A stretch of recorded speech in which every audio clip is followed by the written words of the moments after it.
क्या आपको पता है होम्योपैथिक दवा की जो प्रूविंग है वो हेल्दी ह्यूमन बीइंग पे होती है। जो भी सिम्टम प्रूविंग के दौरान प्रोड्यूस होते हैं वो मेटीरा मेडिका नाम की बुक में लिखे जाते हैं। जब कोई दवा होम्योपैथिक प्रिंसिपल से बनती है तो उस ड्रग की जो डिजीज़ प्रोड्यूसिंग पावर है उसी ड्रग की वो डिजीज़ क्योरेटिव पावर होती है, यानी कि जो दवा जो लक्षण प्रोड्यूस करती है प्रूविंग के दौरान वो वही लक्षण ठीक कर सकती है जब उसे सिक इंडिविजुअल में दिया जाए।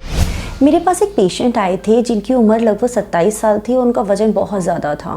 उनके पास लगभग 12 से 15 मेडिसिन की लिस्ट थी।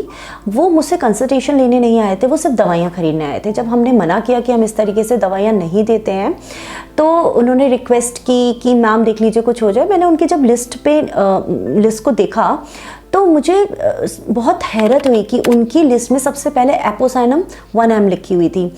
और मैंने जब उनसे पूछा कि आपको क्या कोई हार्ट का प्रॉब्लम है या आपको लिवर का कोई इशू है या आपकी किडनी में कोई दिक्कत है, उन्होंने बोला नहीं ऐसा तो कुछ भी नहीं है मुझे, मैं तो बिल्कुल फिट एंड फाइन हूँ, बस मैं बहुत मोटा हूँ, क्योंकि उनका वजन लगभग 120 किलो के अराउंड रहा होगा। तो उन्होंने बोला कि मेरे पेरेंट्स ने बोला है मुझे कि शादी से पहले तुम अपना वजन कम करो, तो इस वजह से मैं यूट्यूब पे देख के ये सब दवाइयाँ ले रहा हूँ।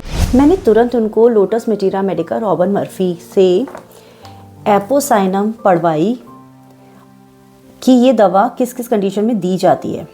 उसमें लिखा हुआ है सिरोसिस, कंजस्टिव हार्ट फेलियर, मतलब ये हार्ट फेलियर की मेडिसिन है जिसकी वजह से इडिमा ड्रॉप्सी हो जाती है, मतलब पानी भर जाता है शरीर में, हाथ पैरों में पानी आता है, heart disorder, hydrocephalus, hydrothorax, kidney dropsy, mitral regurgitation. तो ये दवाई ये सारे सिम्टम प्रोड्यूस करती है प्रूविंग में। जैसा कि आपने देखा कि एपोसाइनम मोटापे की दवा नहीं है, एपोसाइनम इडिमा को कवर कर रही है, किन कंडीशन में ड्रॉप्सी को कवर कर रही है, जिसमें हार्ट फेलियर के सिम्टम्स हैं, रीनल फेलियर के सिम्टम्स हैं, मतलब जिसकी किडनी खराब हो रही है उसके बाद उनको हाथ पैरों में जो सूजन आती है उस कंडीशन में ये दवा दी जा सकती है। और ये डॉक्टर हैं जो डिसाइड करते हैं कि कौन सी दवा देनी है, किस पोटेंसी में देनी है, कितना लंबा देनी है, किस रिपीटेशन में देनी है।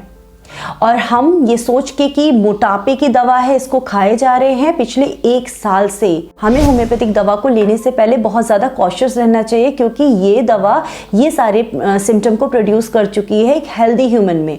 और अगर हमें वो क्लिनिकल कंडीशन नहीं है, या मतलब हमारी हार्ट में कोई दिक्कत नहीं है और हमें कोई ड्रॉप्सी की कंडीशन नहीं है, तो ये जो सारे सिम्टम्स हैं वो हमारे अंदर बन सकते हैं, हम इस दवा को प्रूव भी कर सकते हैं।